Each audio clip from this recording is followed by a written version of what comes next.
Smart but sparse changes keep the Pixel 10 Pro XL among the top Android phones. It remains underpowered for tasks like gaming, but that doesn't matter if your focus is on the still excellent cameras, super bright display, or AI features. Just be aware that to get the most out of those features, you will have to wait for updates or for Google's tools to get to grips with your data. The Google Pixel 10 Pro XL is named in part after its size, but to get to grips with how good a phone it is, it would be wrong to focus on physical qualities alone. It is easy to point to things like the phone's incredibly bright display or its versatile cameras as major selling points. But this is a phone where the true value lies beyond the specs list. There are, in typical Google fashion, lots of AI features to play around with, features with a wide range of applications and utility. It's just a pity that Google seems to have learned some bad habits from Apple in not having all its features ready for launch day. Plus, Google flagship phones' inherent weakness in terms of power remains, even if battery life has improved. As the final big Android phone launch expect this year, I have been testing the Pixel 10 Pro XL against its main competition and also the latest iPhone just in case you are considering switching to or from an Apple phone. It's resulted in some of the most interesting phone comparisons of 2025 and I am thrilled to be able to take you through them. Pre-orders are up for the Pixel 10 Pro XL and its siblings until retail launch day August 28. If and when you decide to buy the Pixel 10 Pro XL, it will cost $1199. That's technically more expensive than the Pixel 9 Pro XL from last year, but what's actually happened is that Pixel dropped the 128GB model. It's a shame that you can't get a cheaper extra large Pixel now, but it's not strictly a price hike. If storage matters to you, you can spec 512GB or 1TB for $1,319 and $1,549 respectively. But increasing the storage locks off certain color options. Only Obsidian Black offers all three options, while Jade Green is only available in the basic 256GB. There are no big changes from last year in terms of overall shape or materials. Google is still using matte textured toughened glass on the back, Gorilla Glass Victus 2 on the front and shiny aluminum sides holding them together. There is still a reliable IP68 dust and water resistance rating too. There are alterations to be found if you look closer. Google made the phone's rear G logo metallic, slimmed and bezel around the rear camera bar, moved the SIM card tray to the top of the phone and added a second speaker opening to the bottom. But the only real difference is the overall width. The size change results in a larger display and a total weight that's about 5% heavier than the Pixel 9 Pro XL. That gives the Pixel 10 Pro XL the status of the heaviest of the main flagship phones on sale today, although only by a few fractions of an ounce. One other changes that applies only in US Pixel 10s is the removal of physical SIM support. It's eSIM only for American customers, while the rest of the world can still plug in their nano SIM card. Your four color choices for the Pixel 10 Pro XL are Moonstone Blue Gray, Jade Green, Porcelain White or Obsidian Black. It's a reasonable amount of choice, but the Pixel 10 base model has the most eye-catching hues in the family. The 6.8-inch 120Hz refresh rate adaptive display on the Pixel 10 Pro XL is slightly larger than the Pixel 9 Pro XLs, but still a little smaller than the equivalent Samsung or Apple models. But the size difference is offset by the Super Actua screen's incredible brightness. Google Pixel 10 Pro XL can reach 2555 peak brightness, where Samsung Galaxy S25 Ultra can reach 1860. And iPhone 16 Pro Max can reach 1553.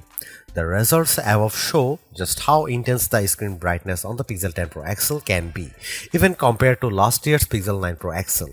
The Galaxy S25 Ultra does have the advantage of an anti-glare layer in its display, which helps deal with strong single sources of light, but in generally bright environments, and you have an easier time looking at the pixel's screen.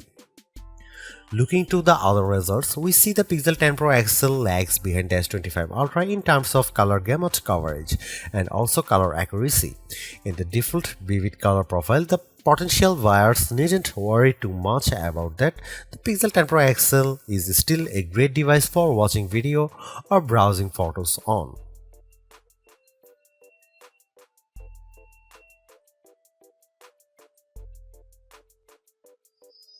You might be surprised to hear that the Pixel 10 Pro XL's camera are identical to the Pixel 9 Pro XL's, at least on paper. The 50 megapixel main, 48 megapixel ultra wide, 48 megapixel 5x telephoto and 42 megapixel selfie cameras are unchanged from the 2024 model, as all the upgrades are located on the softer side. Here we can see some camera samples of the Google Pixel 10 Pro XL. Let's kick off the comparisons with main camera shot of a cottage. We see the first evidence of the Pixel 10 Pro XL's apparent default processing priority, balancing the brightness of all colors in the shot. This is perhaps why the Pixel's shot is much warmer, with the Galaxy S25 Ultra's image being cooler and brighter. Against the iPhone 16 Pro Max, the Pixel 10 Pro XL also looks less bright but punches up the colors in return. The trees in the background in this view across a park are much easier to make out in the Google photo. And how does it compare against the outgoing Pixel 9 Pro XL? This photo of disused telephone box shows that the Pixel 10 Pro XL gives slightly stronger colors on the blue end of the spectrum, but is otherwise identical to the Pixel 9 Pro XL's image. In the night mode, with our subject being mini bottle of Henderson's relish, we see the Pixel 10 Pro XL struggle to capture the light compared to the Galaxy S25 Ultra, but the Pixel does have less of a red color caused by the curtains in the room than the S25 Ultra, which could be an advantage in some cases. Switching to the ultra-wide cameras and looking over a small stream in a wood, the Pixel's image pales compared to the S25 Ultra's far brighter shot. This is likely as a result of the Pixel's relatively small sensor not capturing as much light and the post-processing not being able to do enough to compensate. Macro mode also uses the ultra-wide sensor, comparing to the Pixel's effort against of the iPhone 16 Pro Max of a pink flower. The Pixel's shot is darker, again likely because of its small sensor, but the image still has good contrast as we can still make out the detail in the flower's center. The final rear camera on the Pixel we need to look at is the 5x telephoto camera, which I pointed at a breeze over a lake. The Pixel has tried to balance the mix of light and shade in the shot, resulting in an apparent lack of color compared to the S25 Ultra, while the Samsung's shot's richer color of the water is appealing. The breeze is blown out in return. The Pixel 10 Pro XL's telephoto camera offers up to 100x max magnification for the first time, except with the power of ProRes zoom. Images at the level are still legible, albeit potentially inaccurate, but let's start at a less extreme 50x. Zooming in on a milestone's curved lettering, it's already obvious that the Galaxy shot is noisier than the Pixel's, but based on my own observation, the Pixel has over-smoothed the stone, removing some of the texture in an effort to clean up the shot. At 100x, this effect is even more noticeable. A stone that's been sitting outdoors for who knows how long is unlikely to be as smooth as the Pixel's shot would have you believe. But in terms of legibility, while both photos still show the lettering clearly, the Pixel shows them in crisper detail. When exporting the images, the Pixel 10 Pro XL conveniently gives you both your original ProRes zoom shot and the processed version, along some interesting comparisons. For instance, we have here a church window about 1000 feet away from where I was standing as I took the photo. It's an impressively sharp shot, but the pixels processing system seemed to have read the stone bars between the glass as wood, adding a vertical grain effect. While the detail of the brickwork has been impressively recovered, it shows a big limitation of these generative detail enhancing tools. It shows you what's likely to be there rather than what truly is there. Google enhanced some of the camera's associated features, such as making best take active automatically with enough photos and offering 50 megapixel resolution for portrait modes. But the all-new feature, and the one I spent the most time with, was Camera Coach, the new photography teaching tool that's accessible right from the viewfinder. This is currently in preview, so hopefully it powers will multiply in the future, but right now it's more of an interactive forming tool. It will detect what you are pointing the camera at, offer some suggested compositions, and then give you tips on which camera lens to use, where to stand, and how to position the subject. If you can, it's a fun, personalized way to learn.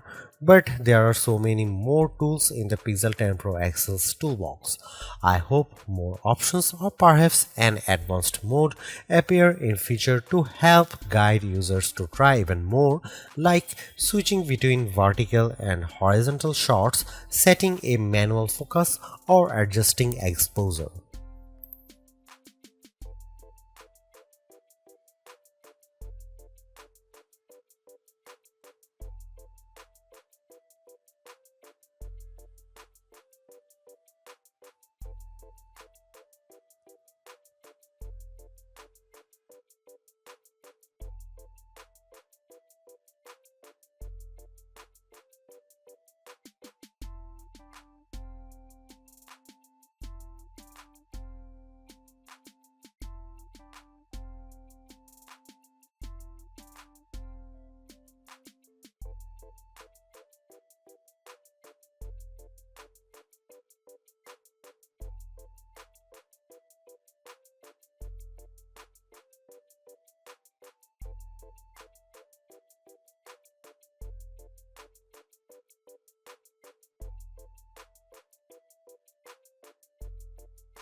Google's updated the chip in its Pixel 10 Pro models with a Tensor G5 and paired Pro models including the 10 Pro XL with 16GB RAM.